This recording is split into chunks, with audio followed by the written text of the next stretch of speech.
Hey everybody, welcome back to some more early morning barking, talking about BPD and MPD by somebody that has both. Don't forget to hit the like and subscribe buttons and do all the socially things scrolling past you on the screen right now. Also, go and check me out on Patreon or hit the join button for the members area below and get my first part of a course on something or other. The first bit is restarting self-care. And there's lots of other videos as too, stuff like that. Okay, right, anyway. Narcissistic discarding. What is it and why do we do it? It's when we're done with somebody or something, anything really, but I think most commonly people, where you no longer serve a purpose for us, or you're standing in our way, one way or another.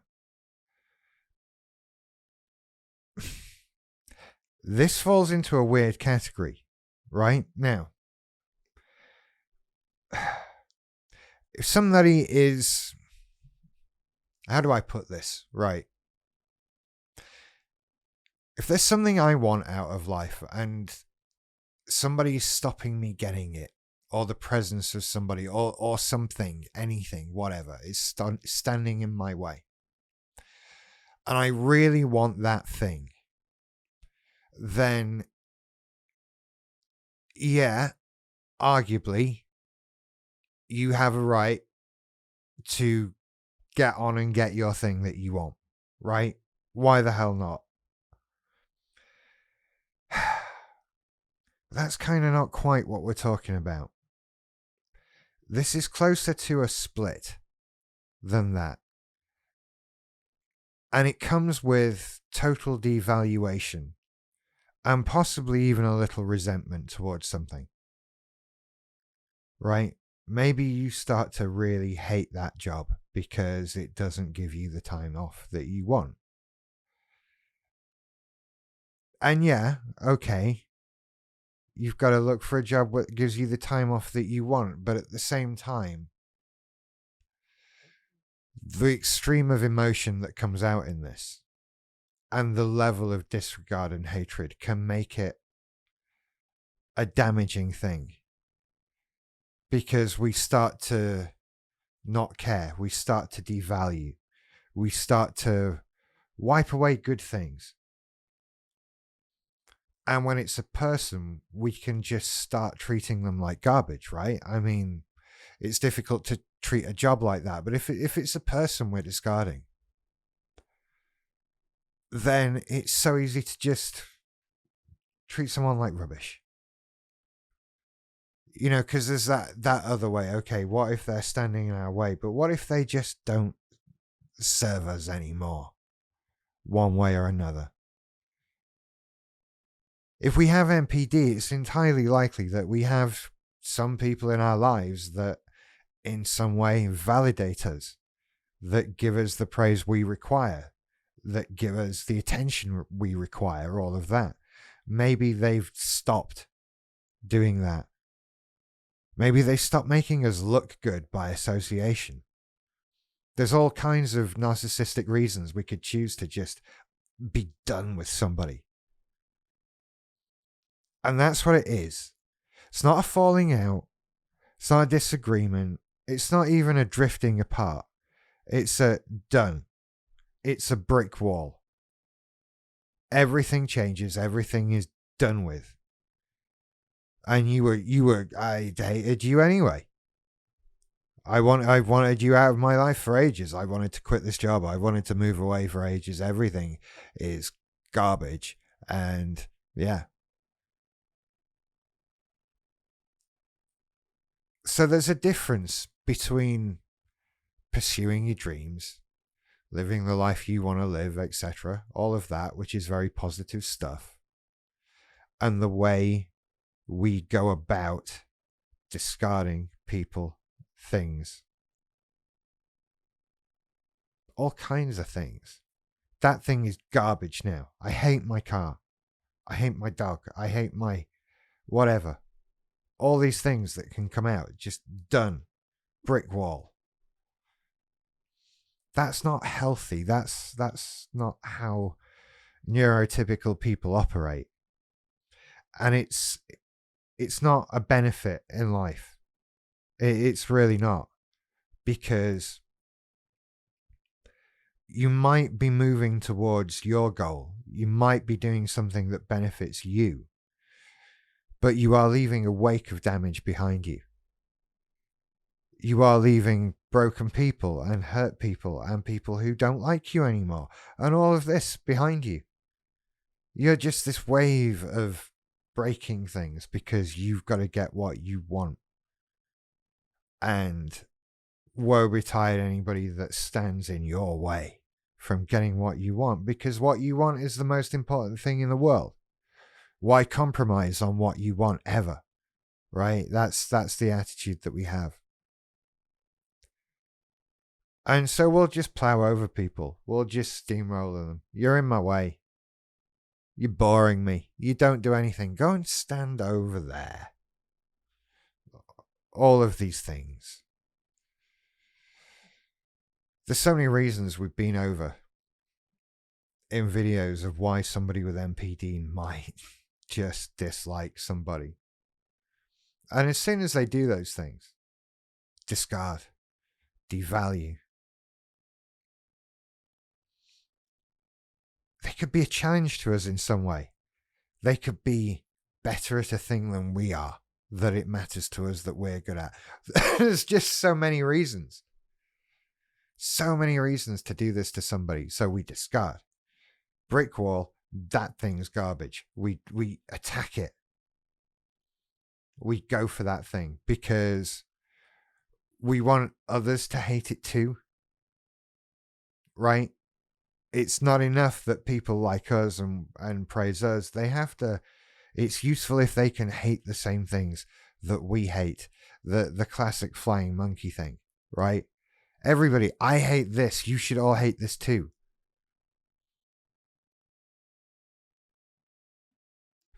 Yeah. That's the thing I hear shouted a lot. Because it validates us, right? It's the same reason we read reviews of things we've already bought. Do you ever do that? I've just bought this thing. Let's see what all the websites say about it. I nearly said magazines. I'm that old. But let's see what all the websites say about this phone I've just bought. Oh, it's garbage. Well, those websites don't know what they're talking about anyway. We do that with life. We do that with people. We do that with so many things. Discard, devalue. It's a process we go through over and over. And excuse me, if you've been discarded, right, the two questions: can you come back from that? Do you actually want to come back from that? Really? Look, I've done lots of videos about dating people with MPD, being friends with people with it, just being around people with MPD. And I very often say, your mileage may vary.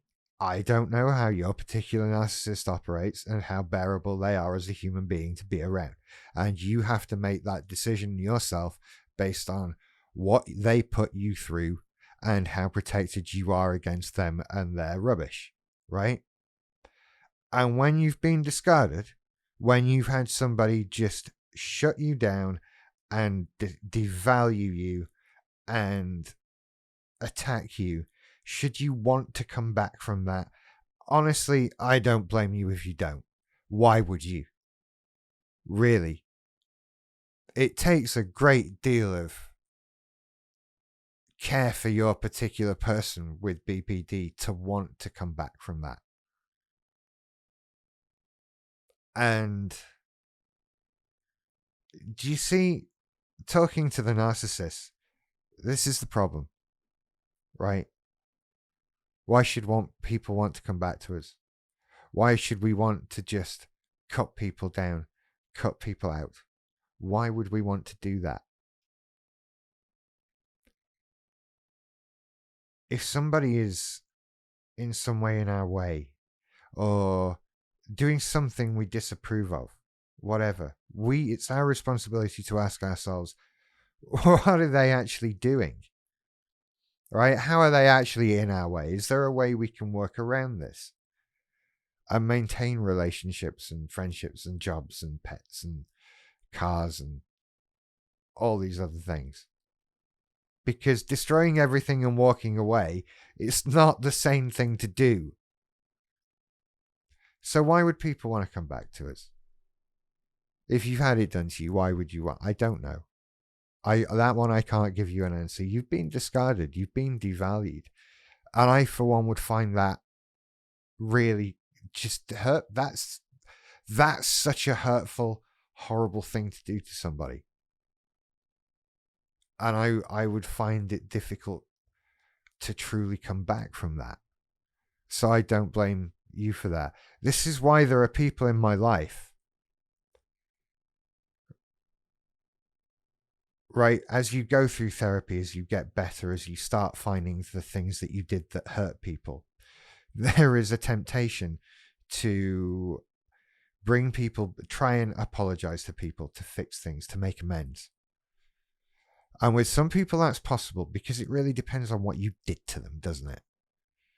And for me, there have been, as I went through that process of other people I need to talk to, people I need to say sorry to, people I need to give some sort of explanation about that incident or whatever. And yeah, there were. But then there have been some people who I won't contact because they need leaving alone by me, because they were discarded and devalued.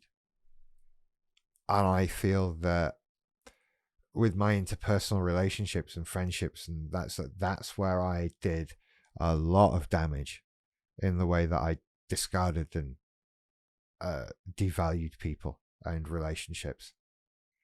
So if you want a reason to get over this, to try and analyze that behavior, you just have to look at someone who's been through the realization of it, that I caused harm, I caused damage, right? There are people in my life, there were people in my life who can no longer be in my life because of the damage that I did. I didn't benefit from it at all. Not in the least bit. Certainly not in the long term. In the short term, yeah, I got angry, right? Made me feel good. Made me feel strong and superior. Made me feel really untouchable and kind of bulletproof, because whatever they did that I perceived as an attack on me, I won, right? I won. I discarded them. I didn't need them. I cut them out like a wart. And I won. What a horrible way of thinking about life. But that's what we do. That's why we disregard and devalue. It makes us feel good at the time. It really does. It feels so empowering. This is the part of, or a part of narcissism that feels good. It really does. It's protective. It's a sanctuary. It's a warm, cozy blanket of armor. Because I don't need you. I can destroy you. I can do something that wipes you out. And maybe I can, but what a horrible thing to do. What a horrible thing to do. Doesn't make people think well of me, does it? Doesn't make think people like me. I used to think that it taught people a lesson, and that if people would see me being horrible to some people, then they'd toe the line a bit more. Because surely they'd be afraid of Rich unloading on them. And that didn't work either. I just upset more people. It never works. It never helps. And you end up lonely. And with no one to validate you or think you're great. Because they don't think you're great anymore. There's reasons to not do this. So I couldn't go on causing that hurt anymore. And it becomes something you have to watch, something you have to analyze, and something you don't get a lot of practice doing, right? How often do you get the situation come up where you don't really want to see somebody anymore, or you want to see significantly less of somebody, and you need to sort of deal with whether this is a real thing? Because look, we're allowed to not like people. We're allowed to not want to be all the time with everybody that we know. We're allowed to think, hey, do you know what, I need a little bit less of that person in my life. That kind of thing. That's the reasonable stuff. And we need to figure out where that balance is. It's tricky. Where is that? Who are we cutting out or down on for the right or wrong reasons, or what? I don't know. I guess the key is, whatever you do, whoever you choose, whatever you choose to start having less of in your life, try and find a way to do it that doesn't destroy it. Try and do it calmly and nicely, or with as little interaction as possible. Right? I don't know, maybe ghosting people to some extent is a good thing for us because, hey, no, that's too far the other way, right? We don't want to do that. We want to do what's reasonable. And I guess to get into that, I have to start talking about actual behavioral and how you treat people, science and all that stuff, which is way beyond my remit, quite frankly. So I'm going to leave it there, and I hope that I've given you some insight into what it feels like to do that and why we do it. Because it's a horrible thing, and I'm sorry that we put people through it. I'm sorry that I've done it. And I don't know, I kind of hope people understand. But I don't blame them if they don't. Or if they do and then still don't care. You know, that's the other bit. There are 3 options here. Anyway, go check me out on Patreon. Well done for making it to the end of the video. You're the special ones, and I like you the most. Go and check me out on Patreon and all of that stuff. And I'll see you later. Bye.